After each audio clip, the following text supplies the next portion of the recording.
Aliko Dangote has been overtaken in the Bloomberg Billionaires Index by the South African luxury goods merchant Johan Rupert. He was into tobacco and now he runs one of the top luxury companies in the world. You started your career off as a lawyer, and in 2017 Forbes magazine identified you as one of the top 100 greatest living business minds. You ever notice how some families don't just make money, they practically rewire the economy to orbit around their surname? In South Africa, these dynasties didn't just get rich. They architected industries, rewrote capitalism, and built empires so powerful they make corporate boardrooms feel like family dinners. Forget movie villains and oil tycoons. These people are playing 4D chess with billion-rand empires. So buckle up, because today we're lifting the velvet curtain on the 10 richest South African families and the bold, brilliant, sometimes downright savage secrets behind their fortunes. And no, it's not all inherited wealth. Some started with nothing but a risky idea and a serious disregard for playing it safe. Number 10, the Saltzman family. In 1978, Ivan and Lynette Saltzman asked a dangerous question. Why should staying healthy cost more than getting sick? Instead of following the traditional pharmacy model, overpriced pills and sterile smiles, they flipped the table. They sold health and beauty products at discounted prices, breaking every rule in retail. Competitors mocked them. Then they watched customers line up. That small pharmacy became Dis-Chem, now one of South Africa's largest retail chains, worth over $1.4 billion. The Saltzmans still own more than half of it, which means they didn't just build a brand, they built an empire disguised as a pharmacy. Their secret? They didn't sell medicine, they sold trust. And trust, it turns out, is way more profitable than cough syrup. If the Saltzmans proved empathy can make you rich, the next family proved that speed and innovation can make you unstoppable, especially when you're taking on an entire financial system. Number 9, the Dippenaar family.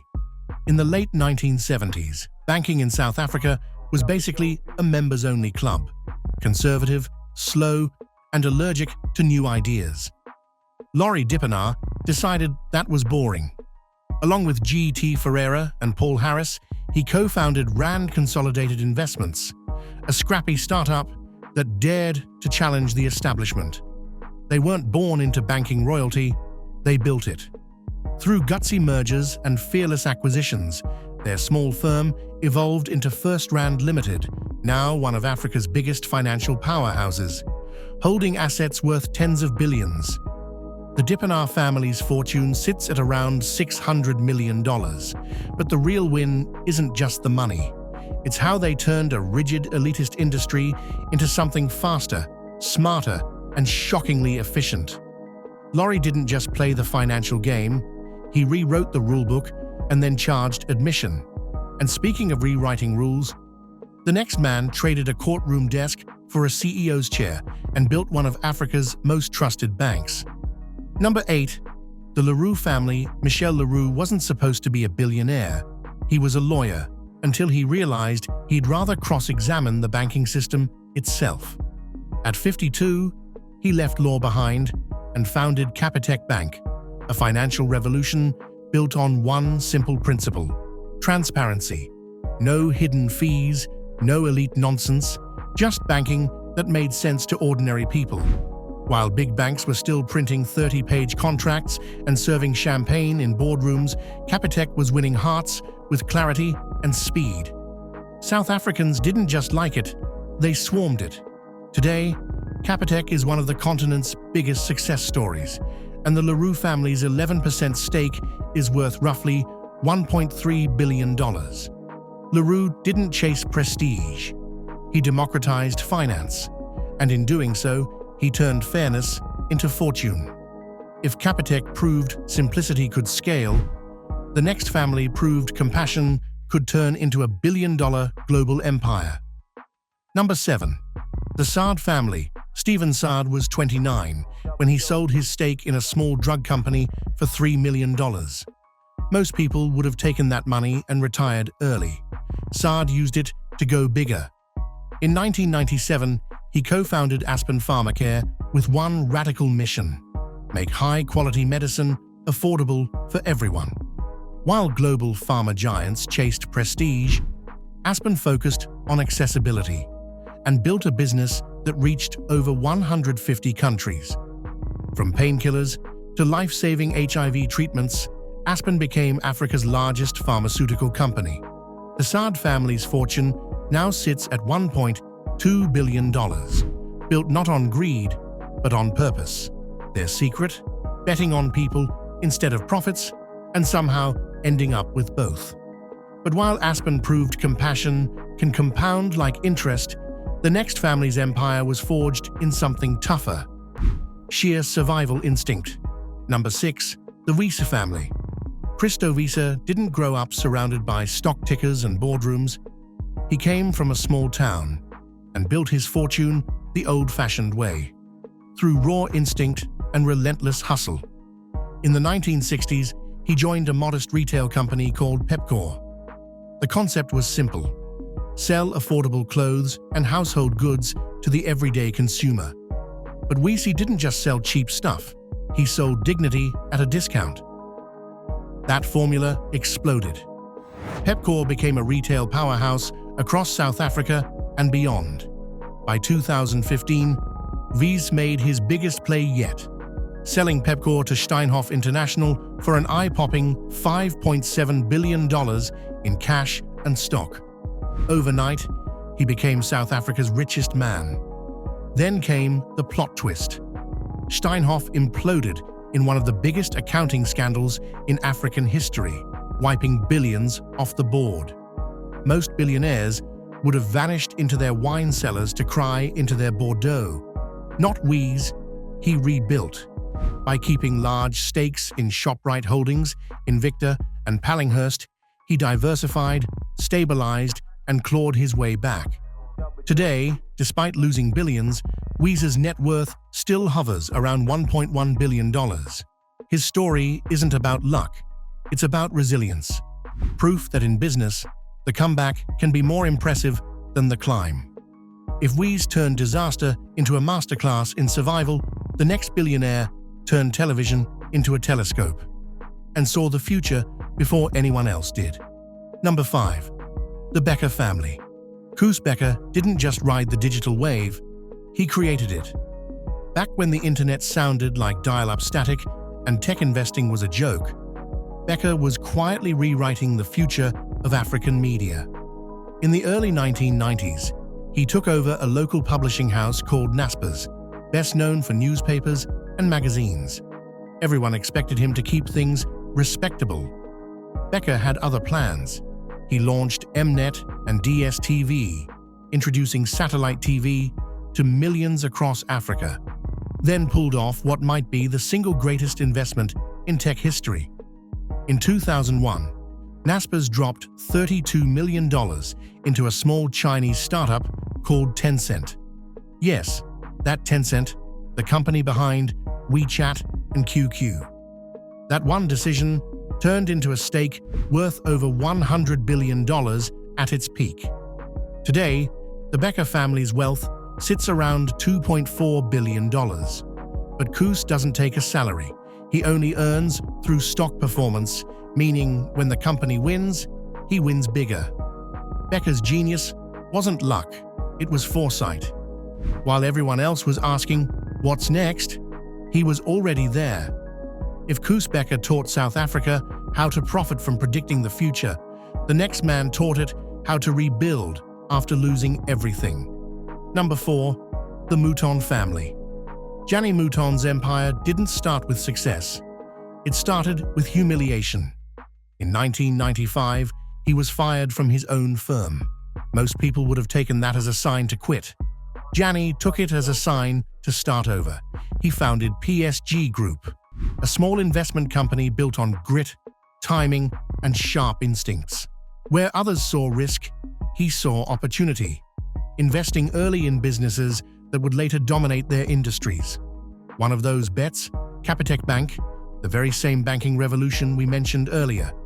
That single investment turned PSG into one of South Africa's most influential holding companies, with ventures spanning finance, agriculture, education, and private equity.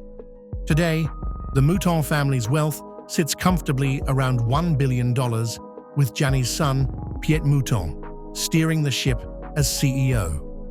Their empire stands on one bold principle: success isn't about never falling. It's about learning how to cash in on the fall. The Moutons proved that sometimes getting fired is just capitalism's way of saying, "Congratulations, you're free to get rich now." If the Moutons built $1 billion from a breakdown, our next family forged a legacy out of diamonds and mastered the art of knowing exactly when to let go. Number 3, the Oppenheimer family. For most of the 20th century, one name ruled the global diamond game like royalty: Oppenheimer. Their story is the definition of generational power, built not on luck, but on ruthless precision and impeccable timing. It started in the early 1900s with Ernest Oppenheimer, the man who turned De Beers from a diamond mine into a global monopoly. His descendants didn't just sell diamonds, they controlled the entire pipeline, from mines to marriage proposals. For decades, one slogan summed up their empire: "A diamond is forever." And for the Oppenheimers, that wasn't marketing, it was prophecy. Then came Nicky Oppenheimer, Ernest's grandson, who did something most billionaires wouldn't dare. He walked away.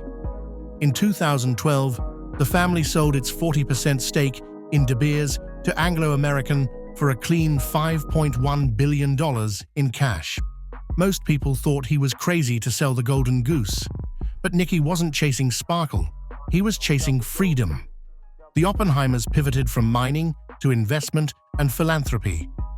They launched Tana Africa Capital, backing African entrepreneurs, and built Tswalu Kalahari, one of the continent's largest private game reserves, proving they could trade carrots for conservation and still stay on top. Today, the family is worth around $8.8 billion, quietly controlling wealth that doesn't shout. It whispers in private jets and Swiss boardrooms. Their secret wasn't hoarding power, it was knowing exactly when to let it go. If the Oppenheimers built a legacy from letting go, the next billionaire forged his by breaking through, literally digging wealth out of the earth itself. Number 2, the Motsepe family. Patrice Motsepe didn't inherit a mine, he built one. Born in Soweto in 1962, he learned early how business worked by helping in his father's small shop that served mine workers.